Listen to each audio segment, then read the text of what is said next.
From complexity to simplicity, we have made maths easy. Welcome to Philemathics series. Subscribe now and let's make mathematics an exciting journey together. Question 51 of NECO 2025 is on probability, and it says table 3.1 is the result of 3 groups of students who cast their votes on a proposal. If a student is chosen at random, what's the probability that the student is against the proposal? So these are the number of students that are against the proposal. These are the number of students that are for the proposal. So you want to know how many students are in total.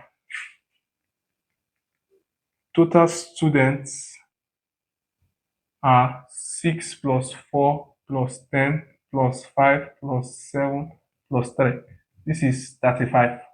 So probability of students who are against is number of those who are against, which is 5 plus 7 plus 3 over number of those in the class, 35, or in the group. So this is 15 over 35. 5 here is 3, 5 here is 7. So this is 3 over 7. And that's B. Thank you for watching.